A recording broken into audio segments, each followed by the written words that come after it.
नमस्कार श्रोते हो.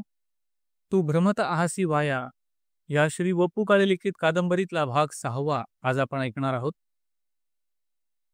काय म्हणतोय साहेब ओंकारनाथ? आज मंडलिकांनी ऑफिस शब्द वापरला नाही. हातातली पर्स शेजारच्या साईड टेबलवर ठेवत सायरा म्हणाली, जरा बिथरल्यासारखे वाटतात. मी सुद्धा अंदाज करते. तू तसं करत नाहीस ना?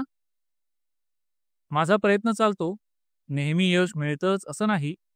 आणि खरं सांगू का सर, सतत डोळ्यासमोरच तो विषय असला ना की जास्त कठीण जातं. That's true. म्हणजे बोलावणं पाठवायचं आणि आपण डिक्टेशनच्या तयारीने जावं, तर पुन्हा बोलवीन असं म्हणायचं. अच्छा, काही सांगायचं असेल तर? ते त्यातले नाहीत. मग काही विचारायचं असेल? सर, ते विचारून झालंय. अगं काय पण? ते मला आवडतात की नाही ते. रिअली? सायरानं जे घडलं ते सांगितलं, शुभाच्या अनुभवासहित. शुभा खोटं बोलायची नाही. विवाहित पुरुषांबद्दल हा अनुभव काय येतो?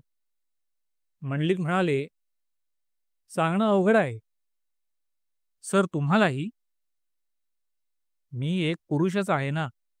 निसर्गानं स्त्री आणि पुरुष असे दोनच घटक निर्माण केले.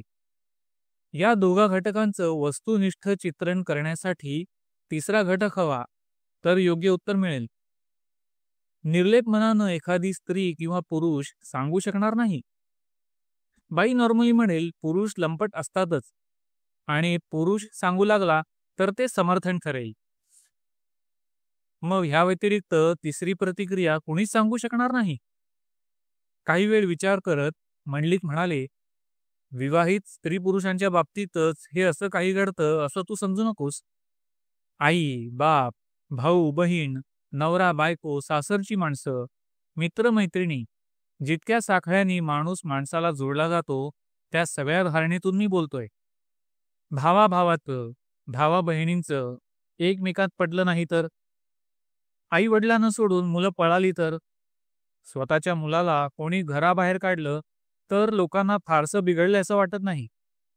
पण कोणी घटस्फोट वगैरे घेतला तर मात्र विलक्षण बोलबाला होतो.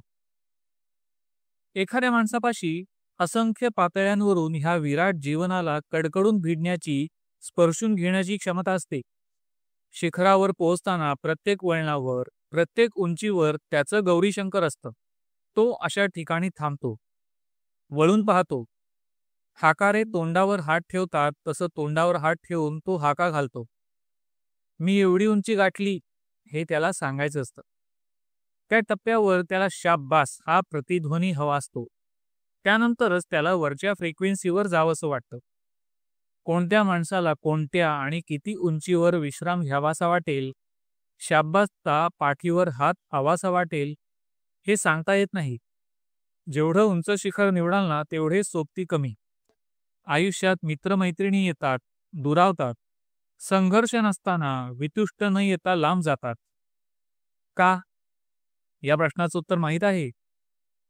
नाही. कधी आपल्याकडून त्यांना प्रतिध्वनी मिळत नाही, कधी त्यांच्याकडून येत नाही. मग दुसऱ्याचा शोध. हा कृतघ्नपणा म्हणता येईल का? फसवणूक नसेल तर नाही. संवेदनाक्षम मन म्हटलं की ही प्रोसेस अटळ आहे. प्रत्येक पुरुष, स्त्री, लहान मूल यांची प्रगतीची गरज आहे. मित्र असेच निवडले जातात, वेगवेगळ्या वृत्तीचे. फक्त पती आणि पत्नी ह्या नात्याची साखळी गळ्यात पडली की संपलं. तेच का? तीच संसाराची ट्रॅजेडी आहे. लग्नाला जेवढी जास्त वर्ष होत जातात तेवढे संघर्ष जास्त. मग अंडरस्टँडिंग वाढायला नको? कॉम्प्रोमाइज नावाची गोष्ट असते ना. तडजोड आणि संवेदना ह्या एकाच नाण्याच्या दोन बाजू आहेत. ज्या व्यक्तीला संसारात जोडीदारासाठी सतत तडजोड करावी लागते, तेव्हा संवेदनांचा छाप त्याला सलत राहतो, त्याला किंवा तिला. सहनशक्ती जितकी चिवट तितकी वर्ष संसार चालतो. नाण्याच्या दोन्ही बाजूला तडजोडीचाच शिक्का उमटायला लागतो, तेव्हा प्रतिध्वनींचा शोध अन्यत्र सुरू होतो. त्या मार्गावर कधी एकच व्यक्ती परिपूर्ण भेटते, तर कधी वेगवेगळ्या कलात्मक मागण्यांसाठी वेगवेगळ्या व्यक्तींची चाचपणी सुरू होते. इथे समाजाकडे एकच तराजू असतो, स्त्री आणि पुरुष दोघांसाठी एकच मापदंड. 4 दिवस ही किंवा हा, आता तिला सोडली किंवा हल्ली दुसराच कोणीतरी तिच्याबरोबर असतो, असं म्हणायला मिळालं की समाज खुश. पण ही बगबग विवाहित माणसांच्या मागेच का? सॅमसन आणि डिलायला पिक्चर पाहिला आहेस का? हो, पाहिलंय. सॅमसन फक्त मुख्य 2च खांब पाडतो, पण संपूर्ण मंदिर पडतं. गाव उद्ध्वस्त होतं. तसं संसारात पती-पत्नीचं असतं. म्हणून अनेक जीव दोन्ही बाजूला तडजोडीचा छाप असलेलीच नाणी वापरतात. प्रतिध्वनीचं मंदिर चुकवतात. एखाद्याला ह्या प्रवासात सगळ्या संवेदनांना प्रतिध्वनी देणारी किंवा व्यक्तिमत्वाच्या सगळ्या फ्रिक्वेन्सी झेलणारी व्यक्ती मिळेलही. अप्सरेसारखी बायको सोडून किंवा राजबिंडा आणि शब्द झेलणारा नवरा सोडून या शूर्पणखेत किंवा म्हसोबात ह्या माणसाने काय पाहिलं, अशा चर्चा सुरू होतात. गौरीशंकरपेक्षा 55 फुटावरची टेकडी विलोभनीय का वाटली हे सगळ्यांना कोण सांगत बसणार?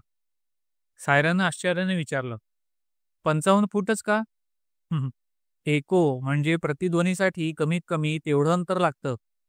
अशाच कोणत्या तरी स्वतः ओंकारनाथानंही अज्ञात नसलेल्या फ्रिक्वेन्सीवर सायरा उभी असेल. अज्ञात का म्हणता? जो प्राणी आकाराने चिडतो, आरडाओरडा करतो, ती तडफड काय हवं आहे ते सापडत नसल्याची असते. सायरा विचारात पडली. मी तुम्हाला आवडतो की नाही या प्रश्नाकडे फार गंभीरपणे पाहण्याची गरज नाही. तो उपेक्षित माणूस असावा. दुसऱ्या दिवशी ओंकारनाथ केबिनमध्ये आले आणि बघतच राहिले. त्यांच्या टेबलावरच्या रोज जी प्लॅस्टिकची फुलं ठेवलेली असतात ना, त्या प्लॅस्टिकच्या फुलांच्या ठिकाणी निशिगंधाची टवटवीत फुलं होती. त्यांच्या मंद सुगंधाने केबिन शहारली होती. ताज्या फुलांनी जरी नसलं तरीही वेगळेपणापायी ओंकारनाथांना हलकं वाटलं. आदल्या दिवसाचं सावट काहीसं दूर झालं. हे काम सायराचं यात वादच नाही. या फुलाच्या रूपानं आपण तिला आवडतो हे तिला सुचवायचं असेल का? विचारलं पाहिजे. तर्क करायला हा काही शेअर बाजार नाही. निमी फुलं आपल्याला देणं हे शेअरिंग आहे. सायरा तशी फार मीडियोकर नाही. तू भ्रमत आहासी वाया या श्री वपू काळे लिखित कादंबरीमधला 6वा भाग अंशतः आज आपण ऐकलाय. लवकरच भेटूया पुढच्या अर्थात 18व्या एपिसोडमध्ये उर्वरित 6वा भाग ऐकायला.